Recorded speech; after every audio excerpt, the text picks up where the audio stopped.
Okay. Hello, Helge. Hello, Erik. Do you hear me all right? Can hear you well. Perfect. I hear you, Luca.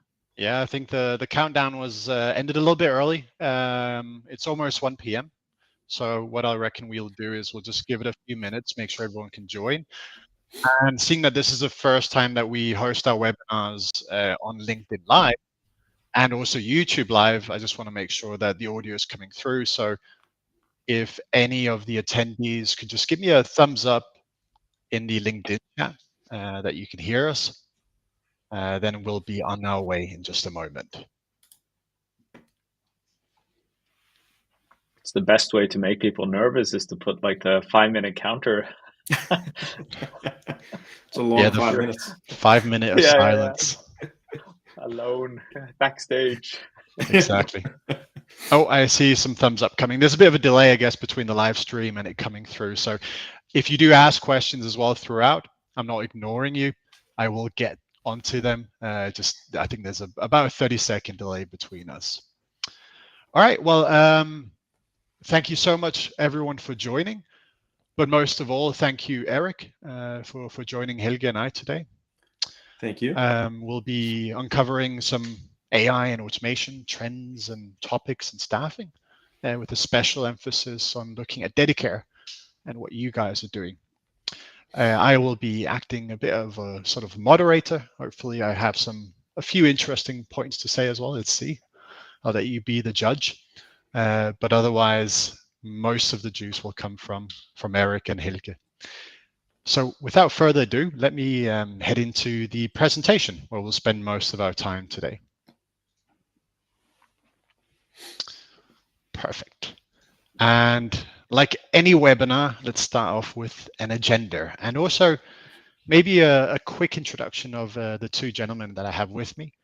We're joined by, as already mentioned, Erik. Erik is a solution analyst for the IT department at Dedicare. We're also joined by our supreme leader, my supreme leader, Helge, CEO of Globus. And we actually have the trio of the Scandinavian countries. We're missing Finland. So any Finnish listeners, perhaps you can join the next one. We have Helge, who's Norwegian, based out of Mauritius right now. Erik, who's Swedish, based out of Sweden, unless you've changed since we last spoke. Well, I'm based out of Åland, which is Åland. part of Finland. So we we have it. Great. And then we have me, the Dane, based out of Denmark. And as I like to say, Denmark, the capital of Scandinavia. I can imagine that probably creates some heated discussions, but we'll leave that for another time. But the agenda today is, this quick introduction. We're going to be covering automation and how Dedicare have done it. We'll look at adoption and implementation of AI projects, but also automation and tech projects as a whole. A favorite topic of mine is kind of the future vision of Dedicare, but also underneath this topic, talk about some of the industry trends that we're seeing in staffing, but also in AI, and some hopefully good predictions and probably some bad ones as well about what will happen with the market. And then we'll do a bit of a closing remarks and Q&A. And the Q&A, please ask questions, but we'll probably only revert back to them at the end. So it's not because I'm ignoring you. We'll make sure we address them at some point. Great. Well, let's head into our first slide here, that is automating Dedicare. So Erik, I'll throw it over to you in just a moment, but Dedicare is, at least from our perspective, one of the earliest adopters of AI in staffing. I know that we, for one, we've been working with you guys since 2019. And I think, Erik, you were a part of that almost since the very beginning.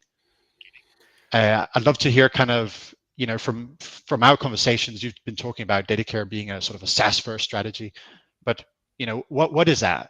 What is it that allows Dedicare to be these, first movers within AI and SaaS products and stay so innovative? No, I think it comes down to kind of our philosophy. We decided to be a SaaS first kind of company instead of developing things on our own. But we do have a leadership that is very open to technology and new technology. And this comes from the top down. I mean, our board of directors are very focused on, what are we doing in relationship with AI and automation, each of our departments. So the willingness to kind of incorporate this kind of technology into our everyday lives is a very important factor in kind of automating Dedicare. And like you said, we've been with working together with you guys since the early days. Mattis, our CIO, when he was approached by, I don't know if it was you, Helge, or Jan, with this idea of Globus and teaming together with Innovation Norway, it was kind of a no-brainer for him. So it's that willingness to explore what's coming instead of kind of sitting on the sidelines and waiting for it. We want to be ahead of the game. Great. And Helge, what was it like from your impression, kind of, starting off conversations with Dedicare back in 2019? Obviously AI and automation was a very different thing back then, and probably also phrased very differently. Was that also your impression? It was brand new, and we met with Dedicare and an open mind from their end. But I know you were quite strict as well, Erik, on kind of your due diligence process and vetting your vendors, because in the later stages we were invited to Stockholm to present to the board, all the managers. So for me and Jan, it was like the most important exam we've ever had. And we came out of that like, yes, we did it. We convinced them. We're moving forward. So yeah, that was an exciting period for sure. Yeah, that's definitely one of those things that, being kind of SaaS first, it's very important for us to make sure that who we partner with have a solid foundation and really do their job, since we don't have as much of control as if we had developed something ourselves. Good to hear. And what I like to do on the next slide here, which is very much still tied to kind of automating and also maybe the experience that you've had with Dedicare and the AI implementations, but it's talking about actually personally our first exposure to AI and how that can vary. So maybe Erik, if you could answer, what was your sort of first use case with AI on a personal level, and then also flip it into when and how that was then applied on a professional level, in this case with Dedicare. Sure. I mean, AI in itself isn't new, so to speak, but I think that it's been lifted to the forefront with this kind of generative AI, ChatGPT. Everybody knows about that. So that's kind of on a personal note. That's where it kind of started consciously for me when that launched, playing around with that. For me, there's a big overlap between personal and professional use, but it's a lot summarize information. I may throw a question into ChatGPT instead of going to Google right away, see what kind of answers I get. On top of that, I have a kind of a hobby of photography, and there's a lot of AI tools that have surfaced lately for editing, specifically in Photoshop, kind of that generative fill functionality or other software to help with the editing process, kind of cutting down the time that it takes to go through a whole bunch of pictures. And then obviously on a professional side, we saw that there's a ton of different uses of AI in the workplace, especially when ChatGPT came. We did, our research, our homework. Where can we use this? Internally, we have, workshops. One of my colleagues on the IT department runs workshops with all the business units. How can you use ChatGPT? And kind of the areas that we're using it today is, writing job descriptions or job ads for candidate campaigns. Obviously, together with Globus, with the recommending of candidates to match based off of different criteria. We are a Nordic country, but we have business in the UK. We bought a company there not too long ago. So there's some translation of documents and writing some business policies. Obviously, there's some tweaking that happens after we get it out, but it's a good way to kind of cut down on the time that you spend doing that monotonous must-do work. So we can focus on the more value-adding.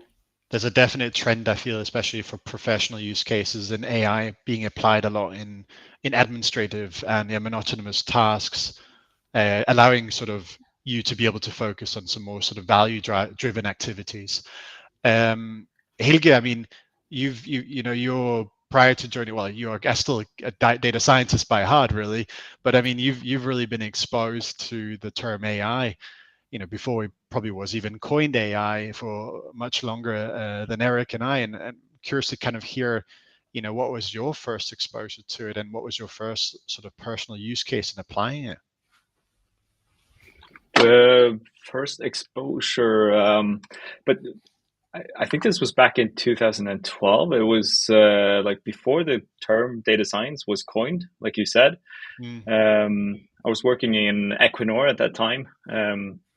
I was working with large analysis and spreadsheets and these kind of things, and programming up algorithms. And I found it was very tedious because you had to write a lot of rules. And then got into machine learning. I was just amazed how you could create a training data set, and then the machine would learn all these rules by itself. Like, that just blew my mind. And from that day, I've kind of been working with that in a lot of different fields. So and back then, I don't think there was too many like personal use cases. That has come in the later years, especially after GPT was launched. It's really just been a boom. And I was the one putting in homework with the kids, because I see now with it's like having your own personal tutor. You're sitting next to the kid and you can't answer everything, but you have ChatGPT there. And especially with the hands-free feature, it talks back to you and can answer the kid. Just tell it, don't give the answer straight out, just help guide us. Yeah. So very useful. I think the personal use cases with the recent news from OpenAI, will cover that on a later slide, but will actually also really exponentially increase the use cases for the average person. But let me move into the next slide, and that is, now we've touched upon our experience and our exposure to AI.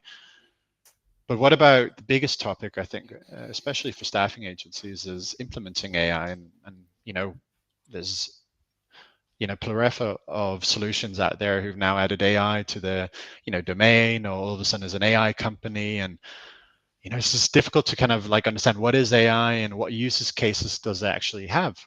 Helge, you mentioned the due diligence process that you went through, in speaking with Dedicare. Maybe Erik, could you shed some more light on this due diligence process, or maybe even just the decision-making process in integrating AI and automation?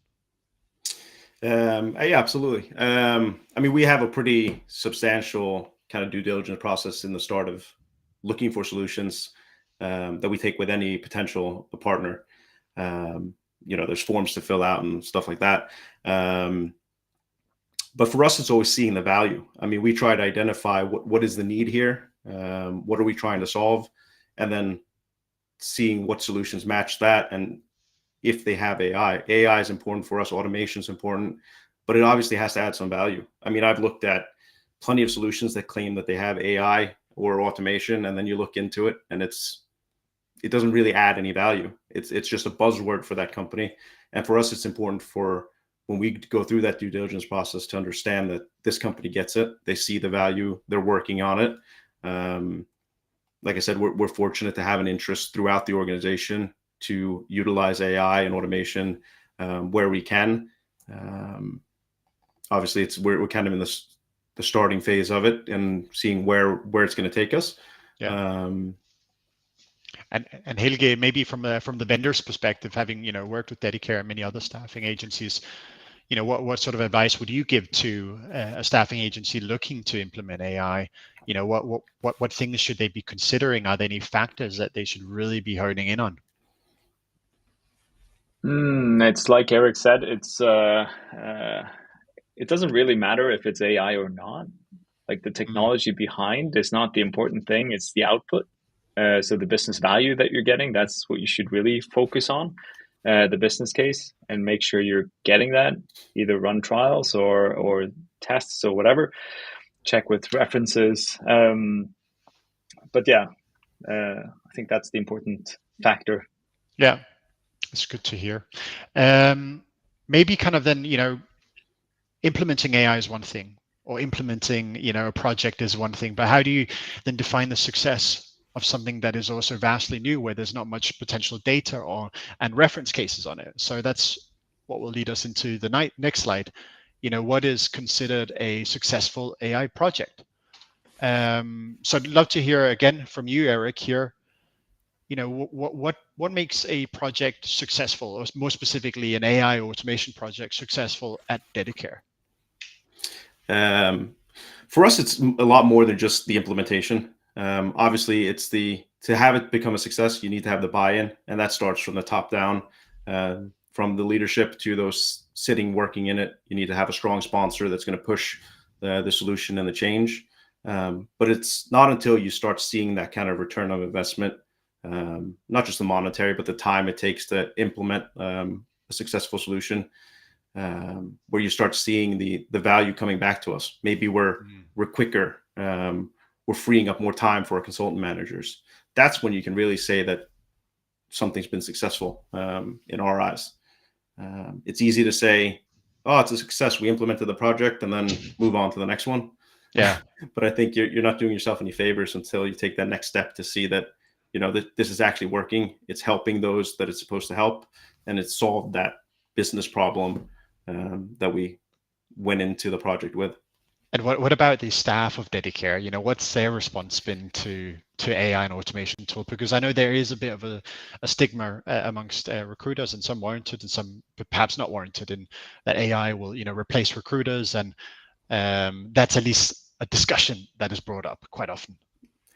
I think it's a mix. It's like with everything. I mean, different personalities will have different responses to change, to new technology. Some people will be, all for it from the get-go. Some people take a little bit longer to work up to, accepting the change or the new technology. Generally speaking, I have to say that the Dedicare is very open to change. Mm-hmm. I mean, they're very interested. Absolutely. There is some skepticism, which I think is healthy. But the willingness to, tackle the new technology is there, which is great, and obviously it helps from our side when we try to bring a new solution to the company. So I'm fortunate to work with my coworkers at Dedicare when it comes to that. Good. And speaking about specific projects at Dedicare, can you name a project where or like an area of Dedicare where you've managed to then apply AI or automation? I think the most prominent one is probably our relationship with Globus, and I would probably bring that up even if we weren't in a webinar together. Holding a gun underneath the table. Exactly. Yeah. But I think one of our big success stories is Acapedia in Norway. They're a business unit that work with staffing within the kindergarten market in Norway. They were very early on jumping onto Globus. For them, business moves very quickly, especially in the morning. They want to, fill vacancies that occur, first thing in the morning. They need somebody there in a very short amount of time. So the recommender that Globus brought to us, our ability to engage, candidates in a whole different way, is key. And we've seen tremendous growth for Acapedia. Obviously, it's hard to say that it's just because of a solution or whatnot, but there's no doubt in my mind that the AI technology in Globus absolutely helped that growth, which is great. Yeah, and then shout out to Paul, who owns the account Acapedia, so I'm sure he's going to be happy to hear that as well. But Helge, I think you had a follow-up to the implementation comment as well.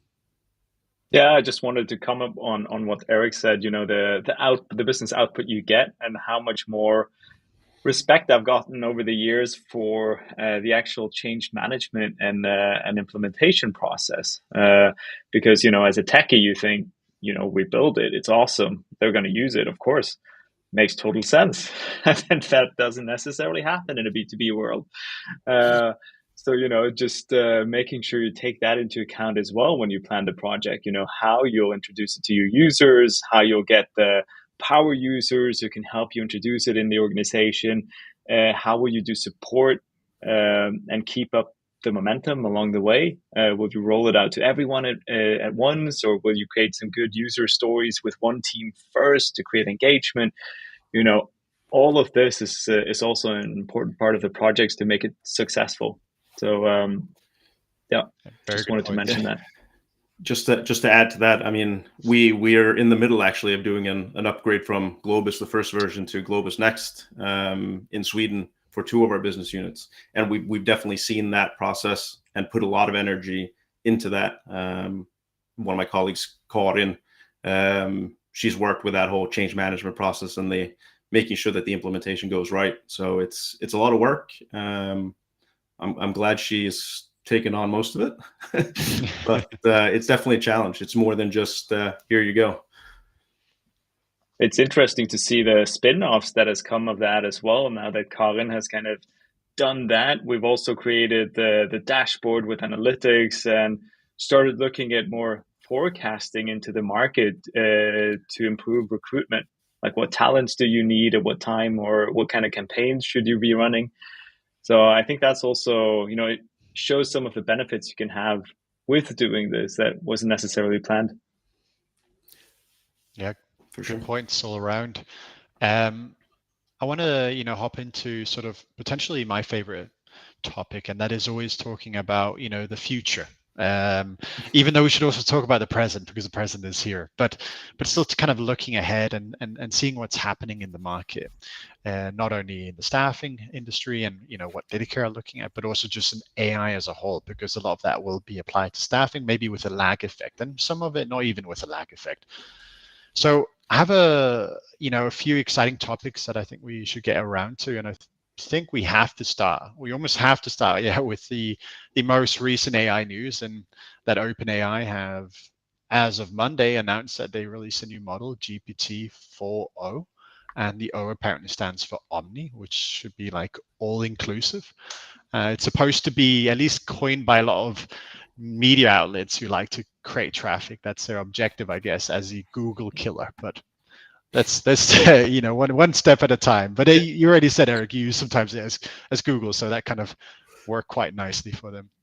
But I think my initial impression with GPT-4o, and I think we can talk about the applications and staffing as well, but is that, first of all, it's from a user perspective, it's significantly faster. And what I've also noticed is that OpenAI, they've said that the average response time of it is 320 milliseconds and can get as low as 200 milliseconds, which is very similar and in some cases probably faster than what it takes a human to respond to in a conversation. So very interesting sort of momentum that we see in OpenAI. But I'd love to maybe kind of open the floor up for you guys as well. What your perception is with GPT-4o, and also for the audience, like what does that actually mean? Like, is that just a new model? Am I going to get a better, generative AI computer supporting me? But what does that actually mean for us? Maybe You want to start, Erik? Yeah, Erik, if Yeah. you No, I think there's obviously the evolution is very rapid. It's in AI, especially with ChatGPT. I mean, how many different versions have we seen since it was first announced? So it's moving very quickly. But I think this is kind of game changing. It's like you mentioned the Google killer. You're able to interact with it in a whole different way, and it is really like having that human on the side helping you, instead of having that a little bit of a lag. But now you're getting into being able to interact with this new model in all the different ways like you could with a human being, whether it be text, audio, image, video, whatever it is. So I think this is pretty revolutionary. I fully agree. The mimicking of human emotions and whatnot, it's almost too real at times, and you kind of get this kind of feeling of a sequel to a Terminator movie 20 years later. Hopefully we don't go in that direction, but what about bringing it into staffing and applications where this new model, I mean, we already use GPT at Globus significantly, but what will this, what does GPT-4o open up in terms of new staffing applications?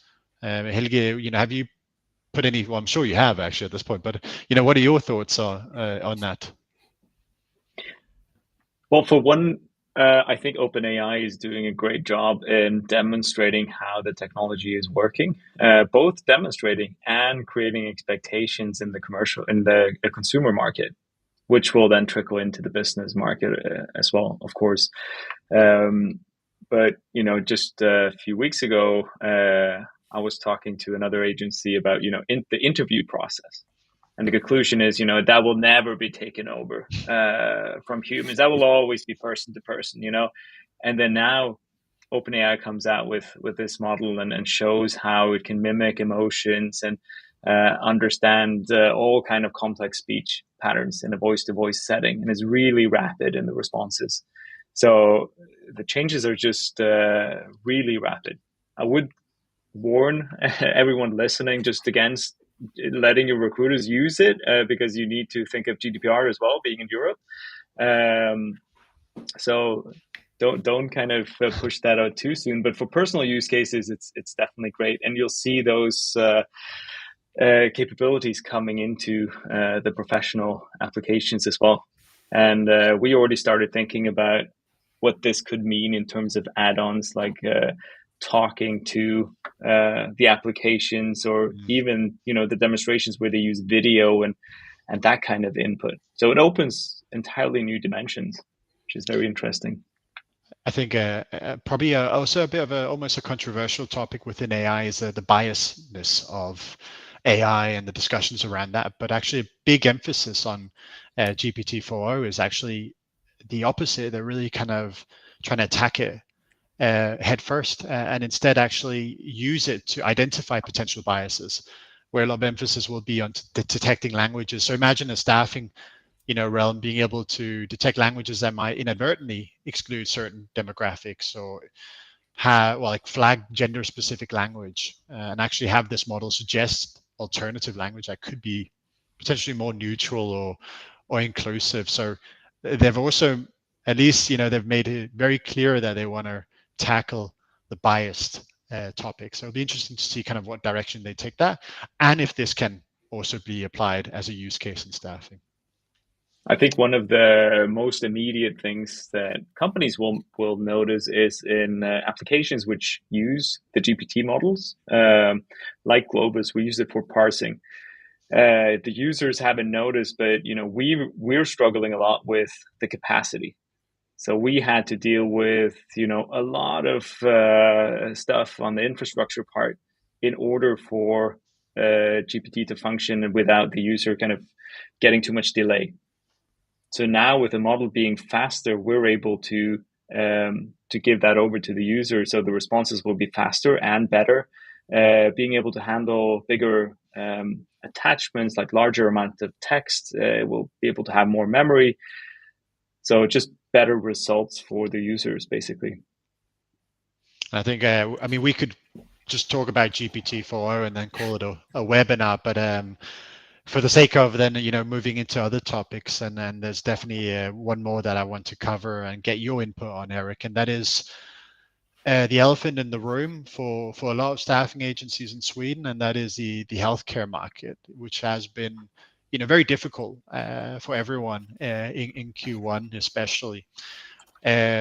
Maybe just for our listeners as well, Erik, could you explain what is actually happening in Swedish healthcare currently? Yeah, as you mentioned, the market kind of Q1's been a little tough. We started seeing kind of at the end of last year. Sweden, for the first time, did a large, national framework agreement for all of the different regions here for healthcare services. And so it wasn't implemented all at once. There were regions were attaching themselves, one by one. So it caused a little bit of hesitation in waiting on that to be finalized before continuing to order. And then, as everybody knows, Sweden, it's a political topic. You're looking to reduce the reliance on staffing, and then so that is affecting us. But that's where AI and automation and everything comes into play. We're a bunch of companies, you're probably like 100 different staffing companies in Sweden fighting for the same order, pretty much the same candidate pool. So the process of, screening, of getting relevant assignments out at the relevant times, that's always key for us, to win the market. and that's where we're hoping to see the effects of specifically Globus when Next is rolled out for both our business units here. Great point. As often, I think Helge, you mentioned how often innovation is stalled. Well, you mentioned it offline, at least to me, how innovation often can be stalled when there are cost savings in tough markets, but it's actually then you kind of really have to make sure that you kind of look at automating activities. And yeah, Helge, what is your thought? Like from a vendor, it's easy for us to say that, but like from a vendor's perspective, what would be your recommendation to agencies in Swedish healthcare? Yeah, it's a tough nut because at the one hand you need to cut costs, and at the other hand, having the right technology and automation will also save you costs. So you might not have the means to invest in that. So, but given the option, I would definitely invest in technology that could give you those the cost savings, because that's the most long-term solution. Yeah. Good. And I've just noticed the time as well. So, again, this is when you open up the nutcrack of GPT and it kind of just always goes off topic when Helge and I are in the room, at least. So I wanted to, kind of draw this a bit to a conclusion before I take some questions as well from the rest of you. As we move into the next slide, our final advice here is to dive into AI. But maybe, what does it look like actually, being a staffing agency and getting started in the market and getting up to speed? Helge, I know you had some thoughts on sort of the barrier to entry in the market right now. Could you shed some light on that as a sort of a closing remark? Yeah, it's hard to predict where the market is going, but we see a lot more technology coming into play. So probably we'll see more self-service. In marketplaces, I still think there will be recruiters helping to facilitate the supply and demand on platforms, even though you have more self-service and automation. But today we know there's a low barrier to entry into the staffing market. You're one person, you can basically start a staffing agency and get some candidates and get some jobs, and there you go. Potentially in the future, you might be more reliant on technology and data to get started. So that might increase the barrier to entry into the market, and we might see that ending up with more larger players, which is then more technology enabled. So at least that's a hypothesis, could be, especially when we see the Generation Z coming into play, which don't like to be called or talked to in person. They want to have an app and just choose their own assignments. Yeah, very true. And Erik, what about from your perspective? What would sort of, probably the most difficult question, but what would be sort of your one tip to give to staffing agencies who are considering automation and AI projects? I think my one piece of advice is to jump on it and try it. I mean, if you have the ability to do it, then take a serious look at it and see where you can incorporate it. Be careful though. I mean, don't just dive head in, but with a little bit of caution. I mean, set up a strategy and kind of make sure that you have all the boxes checked, because there are various aspects, like you mentioned before, GDPR, etc., that you have to take into account, especially in Europe.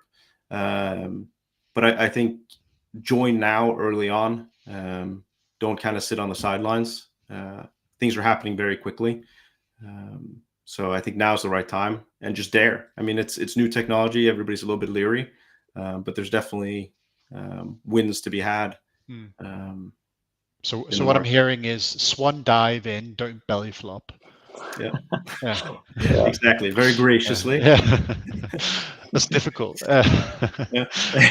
No, perfect remarks. Thank you, guys, and thank you everyone also for listening in, and thanks again, Erik, for joining. I'd love to. I know we've gone over time already, so I can understand people have a tight schedule. But if there are any questions, I'd love to take them. And I know already that we got a question as we were talking about biases, and I think that's when your question, Peter, came in about personal data. So let me just read it out for the audience. It's AI like ChatGPT has some issues regarding protection of personal data. We've seen examples of AI segregating based on people's origin. How to prevent that. And also he mentions here that, not that people also might segregate on that. Completely understand that. And that's a very valid point. And that's why actually I wanted to mention GPT-4, because they specify that they have this as one of their objectives to make sure that it doesn't include that many biases going forward. What we've done at Globus, at least, is we've removed gender, age from the equation, from our recommender, because we do not want that to influence or be considered in the AI matching. So you are right in that case, that there have been some cases where you can see that there have been biases, but hopefully, this is at least my prediction, it will actually be used to kind of combat that in the future. But time will tell. Helge, do you have any additional thoughts to that comment? I think what we saw was that we had to split it up. So we're using AI for specific things like understanding skills, understanding roles, understanding locations, these kind of things. But then we also had to implement one more layer, which gives us the opportunity to tune the different variables as well, because it depends on the business you're in, and also avoids these kind of things or biases, so you can control that a bit more. And what we've seen so far is that AI actually helps recruiters being more objective, because it presents a lot of variables objectively, and that's what they take into consideration instead of maybe thinking about origin or name or gender, which is easier done if you don't have that objective kind of ground truth. And then we also have a human in the loop, which I think is important. Once you fully automate the process, that's when you get into a lot of like gray areas, because if a person is turned down for a job by an AI, then you really that's kind of a gray area. So what I'm hearing is it's important to ensure that there's a recruiter in the loop, influencing that process. Yes, I think so. At least, otherwise you need to cover the legal grounds. Yeah, absolutely. Now, what about you, Erik? Do you have any 2 cents from your perspective on that comment as well? Not too much to add, but I think it comes down to, at least from our side, that due diligence process, and with all the regulations that are coming with the new AI Act and stuff like that. Yes. To ensure that the companies that we partner with, follow that and takes things into account. Like you said, removing kind of that gender, age from your product is obviously helping us. Now we're seeing, just based off of hard facts, do they live the closest? Do they have the work experience? Do they match the role? Is that where they want to work? That's primary, and then everything else is secondary. So I think it's working with our partners that's important in questions like this. I think another important point on that is, AI is good and all, but your data strategy is super important and can be a competitive advantage. So having data that's clean, enough data or data collection process, and then also utilizing that data, not just giving it away to someone, then making sure that you retain the ownership of your data. That's also a very important point. That's the fuel of AI. So without data, you don't get much AI. There won't be any AI. It'll just be the A without the I. Exactly. But the directive that you mentioned, Erik, I think that's actually a good point, and maybe even though we've already passed the topic of implementation and choosing vendors, that's one I think important maybe factor to consider is make sure that they are aware of the new EU directive that is coming, and that they're actually looking to apply it. It's almost going to be kind of when GDPR came out a few years ago. It's going to be almost that same thing, but just in AI, and probably even more extreme in some areas. So I think it's very important that you pose those questions to your vendors that you're looking at. But I think, without further ado, we have a lot of people who are listening to the recording of this. So I don't want to, continue for forever. So I reckon what we do now is we wrap it up and we thank everyone for listening in, whether you tune in live or you're watching this in the future. Thank you very much. And most of all, Erik, thank you so much for taking the time and joining Helge and I. It was a joy also preparing with this. And yeah, hopefully I sparked, or we sparked some good, interesting topics. And feel free to reach out to any of us or connect with us on LinkedIn to continue the conversation. Great job facilitating, Luca. Oh, my Thanks pleasure. for that. All right. Yeah. Thank you, gentlemen. Take care. Thank you. Okay.